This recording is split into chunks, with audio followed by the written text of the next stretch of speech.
Bien, je pense que pour la communauté de biens, on a fait le tour. D'accord. La séparation de biens. La séparation de biens, c'est le régime un peu plus libre. C'est-à-dire que dans le régime de la séparation de biens, tous les biens sont propres.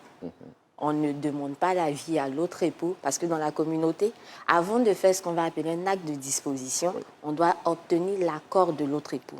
Si l'autre époux n'est pas d'accord, il peut faire annuler l'acte qu'on a eu à poser. Dans la séparation de biens, le principe est la liberté. Seulement, il faut contribuer d'abord aux charges de ménage. On finit simplement de faire ce qu'il y a à faire à la maison avant de disposer de son argent ou de ses biens comme on veut. Donc, c'est le principe de la liberté. Chaque époux décide librement de ce qu'il veut faire avec ses biens. Donc, il peut même faire des avantages à son conjoint, par une donation. Il peut lui donner des choses, en fait. Il peut mettre des choses à son nom, au nom de qui il veut.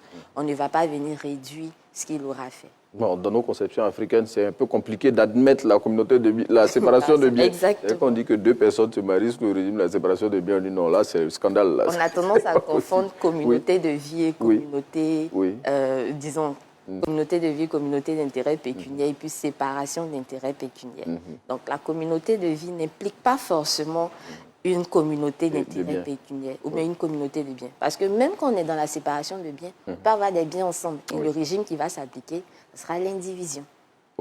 Voilà. Donc vous voyez que l'indivision revient chaque fois qu'il n'y a pas communauté. Parce que la communauté, c'est seulement pour ceux qui ont choisi le régime, la communauté de biens dans le mariage. Bon, là c'est bien capté. Maintenant le troisième régime qui est arrivé récemment, comme vous l'avez dit, en 2019. Exactement. Voilà. De quoi il s'agit celui-là? Il est très neuf, on va le dire. Et je pense qu'actuellement en Côte d'Ivoire, on n'a pas encore entendu quelqu'un dire « j'opte pour le régime conventionnel ». Pourtant, il est assez intéressant. Deux personnes, comme je l'ai dit, vont avant le mariage, vont voir un notaire parce qu'il faut que ce soit un contrat donc, qui passe par acte notarié. Donc ils vont devant le notaire et ils déterminent les règles qu'ils veulent appliquer à leur mariage. Mais il faut également que ces règles-là respectent le canevas juridique. On ne va pas venir spolier l'autre carrément dans le mariage. Donc, on va forcément donner des règles qui sont quand même logiques. Et ça ne se limite qu'au régime matrimonial et donc aux aspects pécuniaires.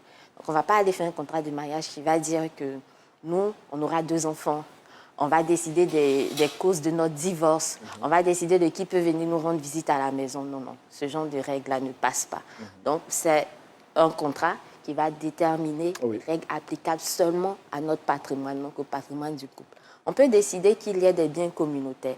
On peut décider qu'il y ait des biens séparés. On peut même dire dans notre contrat que tous les biens même qu'on a eus avant notre mariage, jusqu'au moment du divorce ou à la fin du mariage, seront communs. Tout dépend de nous.